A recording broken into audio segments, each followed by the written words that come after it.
Nasasira bang gasolina?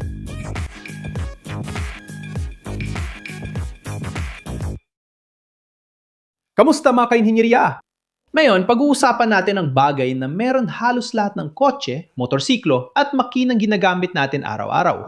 Ang gasolina. Pero isang tanong na madalas sumagi sa isipan ng marami ay kung nasisira ba ang gasolina o kung nawawala ang mga katangian nito habang tumatagal. Oo nga, mas mahalaga ang tanong na ito kaysa sa inaakala mo. Lalo na kung may kotse kang ilang buwan nang nakaparada sa garahe o may nakaimbak ang gasolina sa bahay. Ang mabilis na sagot ay, oo, nasisira ang gasolina. Pero para maintindihan kung paano at bakit ito nangyayari, kailangan muna nating malaman kung ano ang gasolina at paano ito umaasta kapag nakaimbak. Ang gasolina ay isang komplikadong halo ng mga hydrocarbon, ibig sabihin, mga molekulang binubuo ng carbon at hydrogen. Ang mga molekulang ito ay medyo hindi matatag kapag na-expose sa ilang mga salik sa kapaligiran. At ang mismo instability na ito ang nagdudulot ng pagkasira ng gasolina habang tumatagal. Pero ano nga ba ang pangunahing dahilan ng pagkasira ng gasolina? Ang oksiheno. Kapag naghalo ang gasolina at okseno sa hangin, nagkakaroon ng chemical na reaksyong oksidasyon. Sa reaksyon ito, ang mga molekula ng hydrocarbon ay nakikipagreaksyon sa oksiheno at bumubuo ng mga bagong sangkap tulad ng mga asido at latak. Ang mga latak ay malagkit na mga tira-tira na naiipon sa gasolina at maaring makasira sa makina. Nakita mo na ba yung kayumangi o dilaw na latak sa lalagyan ng lumang gasolina? Ayon, resulta yon ng oksidasyon. Ngayon, intindihin natin ng mas mabuti kung paano nangyayari ang reaksyong ito. Tulad ng sinabi ko na, ang gasolina ay pangunahing binubuo ng mga hydrocarbon. At isang simpleng halimbawa ay ang oktano, isa sa mga pangunahing sangkap ng gasolina. Kapag ang oktano ay nakasalamuhan ng oksiheno, nagkakaroon ng reaksyong oksidasyon. Ganito maipapakita ang buong reaksyon.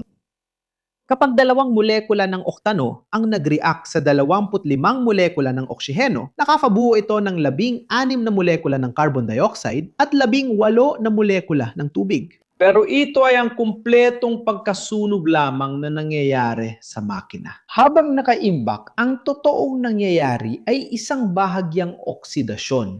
Ang mga molekula ng hydrocarbon ay nagsisimulang maghiwa-hiwalay at magsalib-salib muli, bumubuo ng mga intermediate na compound at nangyayari ito sa mga yugto. Una, mayroon tayong inisasyon o pagbuo ng mga radical.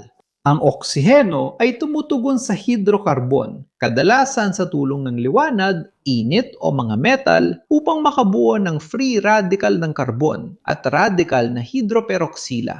At pagkatapos, meron tayong propagasyon o pagbuo ng mga hydroperoxido.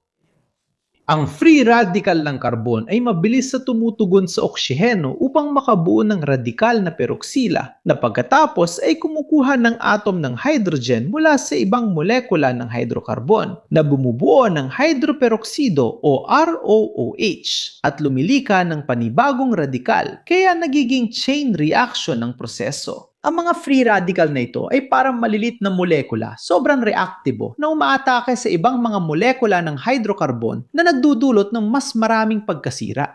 Ang proseso ito ay tinatawag na chain reaction ng mga free radical. Habang nagpapatuloy ang reaksyon, ang mga molekula ay nagsasama-sama sa mas komplikadong paraan na bumubuo ng mga polymer at latak. Malalaki at mabibigat ang mga latak na ito kaya hindi sila nasusunog ng maayos sa makina at nag-iiwan ng mga latak. Kaya nag-iwan ng malagkit na deposito ang lumang gasolina sa injector at balbula ng makina. Bukod pa rito, sa panahon ng oksidasyon, nabubuo rin ang mga organikong asido. Kapag ang mga hydroperoxide ay nadidecompose, maaari silang bumuo ng mga aldehyde at ketone na kalaunan ay na-oxidize upang makabuo ng mga carboxylic acid.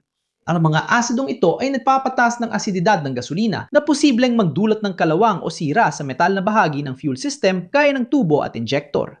Ang asididad ay sinusukat gamit ang acid number at habang mas mataas ang numerong ito, masira na ang gasolina. Pero paano naman ang pagsingaw?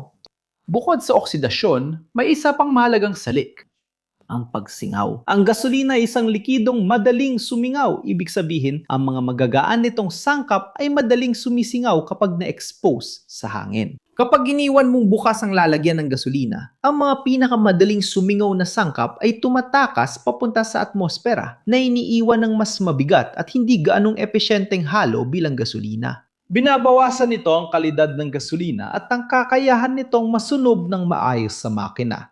Ang mga pinakamadaling sumingaw na sangkap ay yaong may mas maliliit na molekula tulad ng pentano at heksano na may mas mababang punto ng pagkulo. Kaya, gaano katagal bago masira ang gasolina? Sa totoo lang, nakadepende ito sa iba't ibang mga salik. Sa tamang kondisyon ng pag-iimbak, ang gasolina ay maring tumagal ng 3 hanggang 6 na buwan nang hindi nasisira.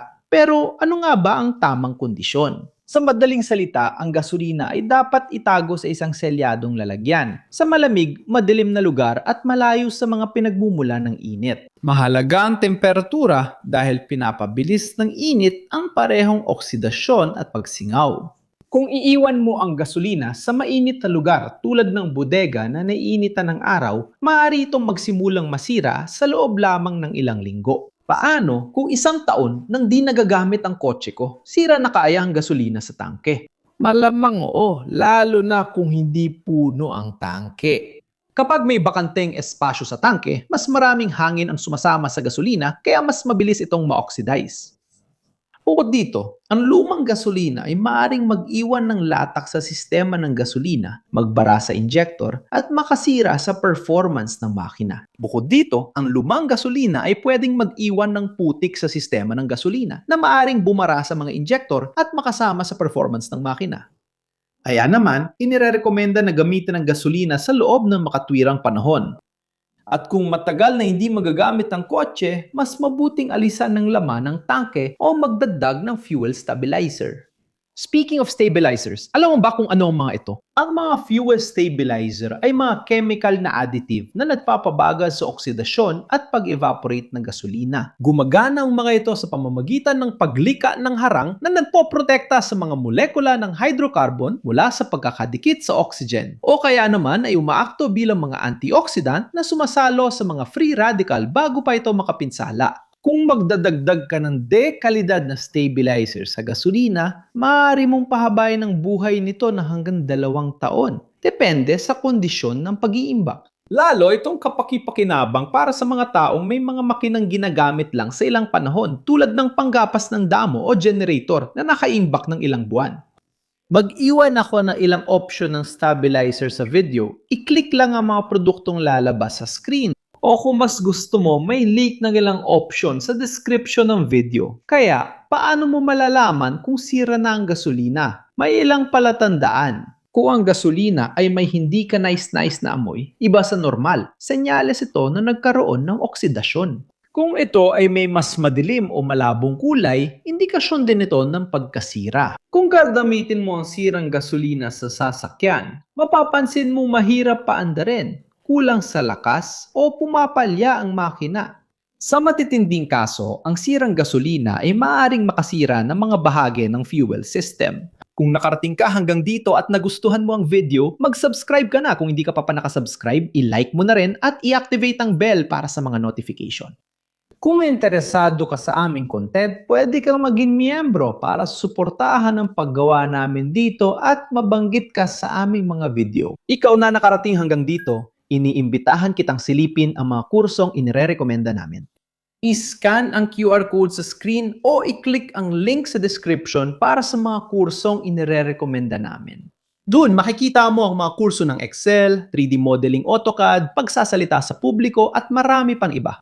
Ito ang mga kursong pinili namin sa channel at mapapatunayan namin ang kalidad nila. Kung gusto mo magsimula ng online presence at mag-record at gumawa ng content para sa social media, sa QR code na ito, makikita ang mga gamit na ginagamit namin sa studio. Ikaw, paano naman?